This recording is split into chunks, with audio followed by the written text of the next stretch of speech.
ఓటేసే ముందు మీరు అందరు పక్కా చూడాల్సిన సినిమా ఏదైనా ఉందంటే ప్రతినిధి 2 అన్న. మామూలుగా లేదు సినిమా అయితే మెంటల్ ఎక్కిచ్చేసిండు అన్న. ప్రతినిధి సినిమా ఫస్ట్ పార్ట్ కంటే సెకండ్ పార్ట్ మాత్రం దద్దరిల్లిపోయింది అన్న. ఇది ఒక మాటలు అంటే రొటీన్ పొలిటికల్ డ్రామా లా ఉంది.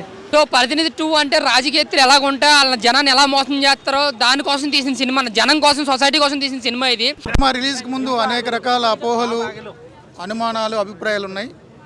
సినిమా తర్వాత అంతా పటాపంచలైంది. బోత్ స్టేట్స్లో అన్ని వైపుల నుంచి కూడా ఫుల్ పాజిటివ్ టాక్ వస్తుంది. పక్కా కమర్షియల్ ప్రొఫెషనల్ మూవీ అని, ప్రోపగాండా మూవీ కాదు అని. ఇది రాజకీయాల గురించి కానే కాదు, ఒక మంచి వ్యక్తిని ఎన్నుకోండి అని తీసిన సినిమా. మాత్రం మూర్తి గారు నిజంగా మీరు ఒక మంచి సినిమా తీశారు సార్. నిజంగా అంటే నిజంగా చాలా నచ్చింది సార్. ఆయనే సినిమా తీసి ప్రతి ఒక్కళ్ళు సినిమా చూడాలి అని టికెట్స్ కూడా చాలా మందికి ఇచ్చారు. ఒక మంచి సినిమా అందరికి అందిద్దామని. నిజంగా ఈ సినిమా తర్వాత మీరు మళ్ళీ డైరెక్ట్ చేయాలి సార్. ఒక మంచి సినిమా సార్. ఇది రాజకీయం గురించి అయితే కానే కాదు. అంటే నేను ఈ పార్టీకే ఓటేయండి, ఆ పార్టీకి ఓటేయండి అని చెప్పి సినిమాలో ఎక్కడ లేదు, అసలు చూపించం కూడా చూపించలేదు. కానీ ఒక్కటి చూపించారు, అంటే ఓటేసే ముందు మీరు ఒక్కసారి ఆలోచించుకోండి. అంటే అసలు ఎందుకు ఓటేయాలి, అసలు ఓటేయాలా వద్దా, ఓటు అవసరమా అని చెప్పి చాలా అంటే చాలా బాగా చూపించారు అనమాట. నెక్స్ట్ వచ్చేసి నారా రోహిత్ గారి పర్ఫార్మెన్స్ అన్న.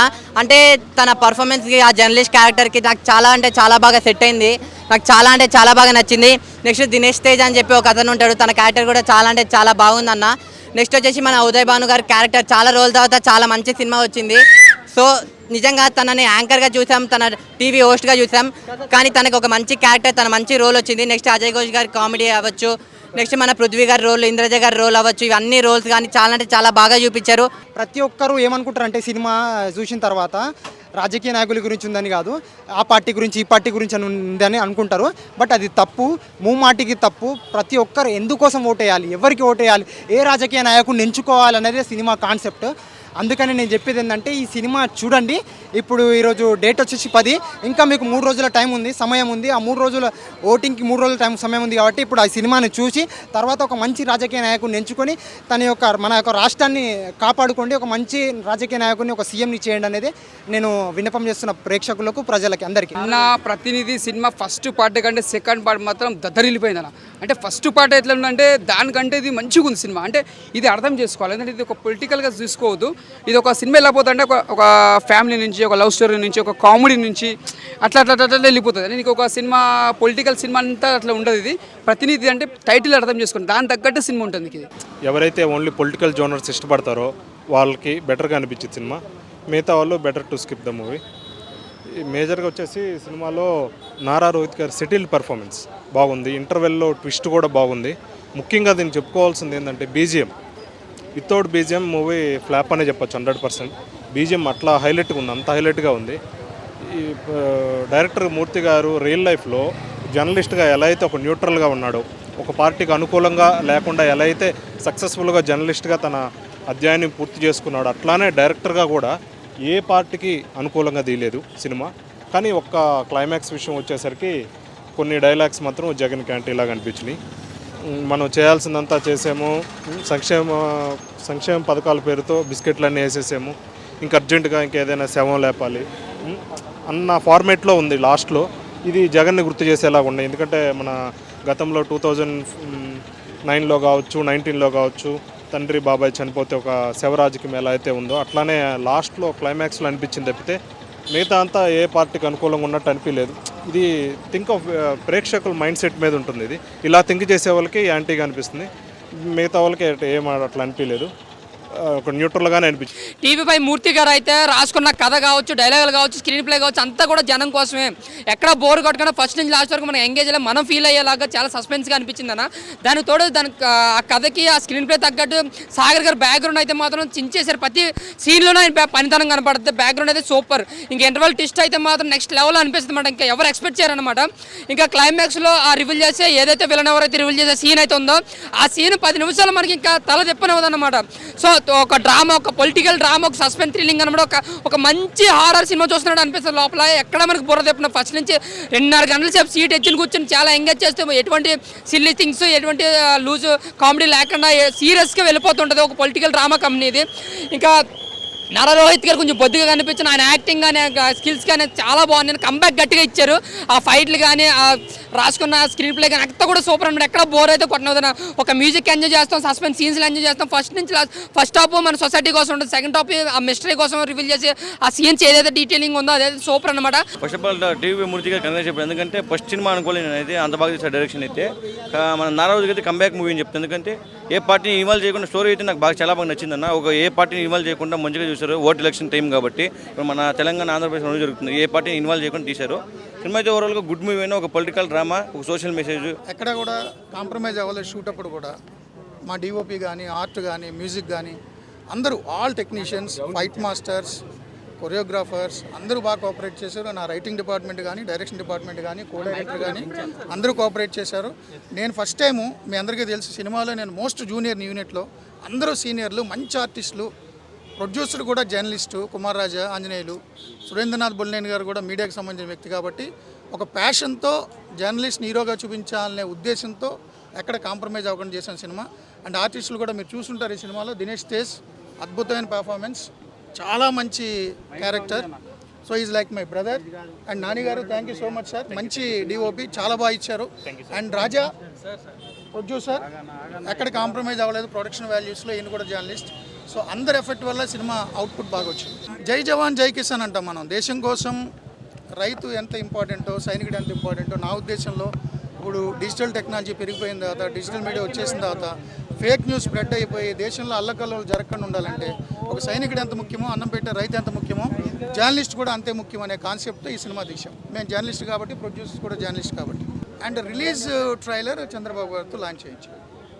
సో స్పెసిఫిక్గా చంద్రబాబు గారిని అనుకోలేదు, బట్ పొలిటికల్ థ్రిల్లర్ కాబట్టి ఆయనతో నేను ఇంటర్వ్యూకి వెళ్ళాను కాబట్టి, పొలిటికల్ ఇంటర్వ్యూ, ఆ సందర్భంగా నన్ను అడిగారు ఏంటి సినిమా చేస్తున్నావు కదా అది ఇది అని చాలా.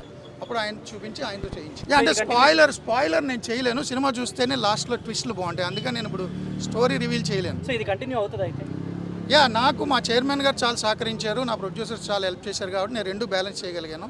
ఆ సహకారం కంటిన్యూ అయితే నేను జర్నలిజం అయితే వదలలేను, జర్నలిజం నా ఊపిరి, ఇమీడియట్గా నేను వదలలేను.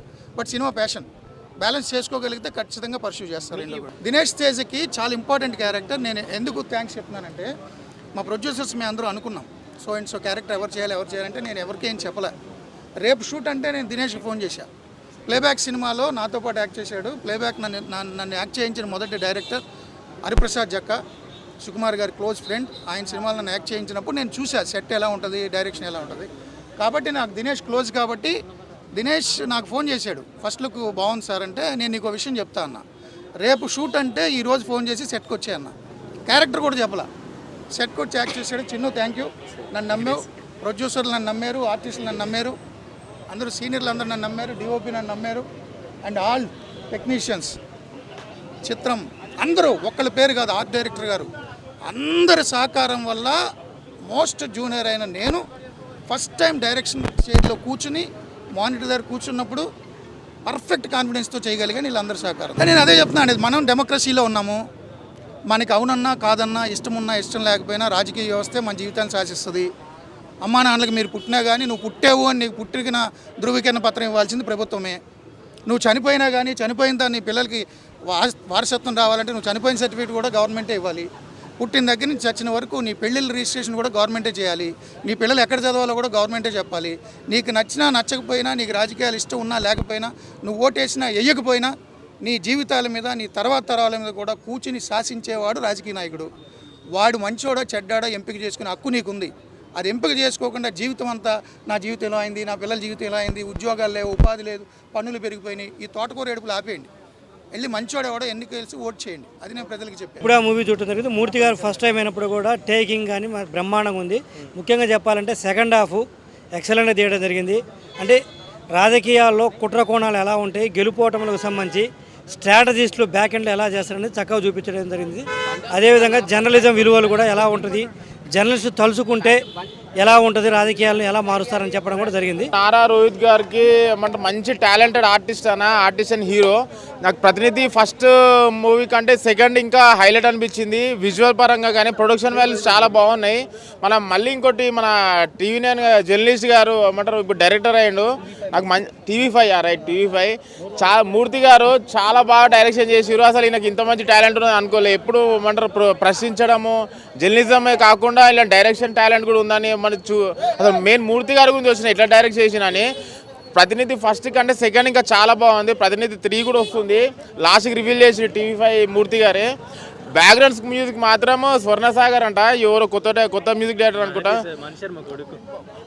అరే ఏం చేసిండు మ్యూజిక్, చాలా మంచిగా అనిపించింది. ఆ ఎలివేషన్స్, ప్రొడక్షన్ వాల్యూస్ అయినా ఫైట్స్ అయినా. నారా రోహిత్ గారు అంటే నాకు యాక్టింగ్ స్కిల్స్ అంటే చాలా ఇష్టం. నాకు చాలా మంచిగా అనిపించింది. కంపల్సరీ ప్రతినిధికి ఫ్యాన్స్ ఫస్ట్ పార్ట్ 1 వాళ్ళు ఇష్టపడే వాళ్ళు అందరూ సెకండ్ పార్ట్కి ఫుల్ సాటిస్ఫై అవుతారు. కంపల్సరీ థియేటర్లో వాచ్ చేయాలని కోరుకుంటున్నాను. 1 కంటే 2 నాకు చాలా బాగా నచ్చింది.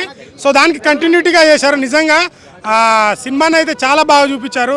తన యాక్టింగ్ అయితే నెక్స్ట్ అంటే చాలా గ్యాప్ ఇచ్చి వస్తున్నాడు. గ్యాప్ ఇస్తాడు అనుకున్నా కానీ ఎక్సలెంట్గా యాక్టింగ్ చేశారు. సెకండ్ హాఫ్ అయితే నెక్స్ట్ లెవెల్ ఉంటుంది.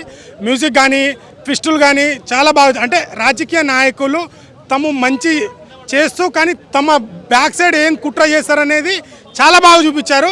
ఖచ్చితంగా ఈ సినిమా ప్రతి ఒక్కరు చూడాలి, రాజకీయ నాయకులు ప్రతి ఒక్కరు. సో ఒక దేశం పట్ల మనం ఏం చేస్తున్నాము, ఎలా ఉండాలి అనేది చాలా బాగా చూపించారు. ఖచ్చితంగా అంటే ఒక ఫ్యామిలీకి ఏమవుతుంది, సో వాళ్ళ వెనుక మనం నాయకుల కోసం పథకాల కోసం మనం చేస్తాం, కానీ మన ఫ్యామిలీ కోసం మనం ఏం మిస్ అవుతున్నాం. కానీ ఇక్కడ అనేది చాలా క్లియర్గా చూపించారు, ఎవరిని విమర్శించకుండా. సో సమాజం పట్ల ఎలా జరుగుతుంది, మన ఒక బాధ్యతగా ఎలా ఉండాలి అనేది చాలా బాగా చూపించారు. ఖచ్చితంగా ప్రతినిధి 1 చూసిన వాళ్ళు ఖచ్చితంగా చూడండి, దానికి మించి ఉంటుంది. ఇంకోటి లాస్ట్లో ట్విస్ట్ ఏంటంటే 3 కూడా ట్విస్ట్ ఇచ్చారు. నిజంగా గ్యాప్ ఇచ్చి మంచి కంటెంట్తోని ఒక సోషల్ పట్ల అంటే సమాజానికి మెసేజ్ ఇచ్చే కంటెంట్లే తీసుకొని వస్తున్నారు.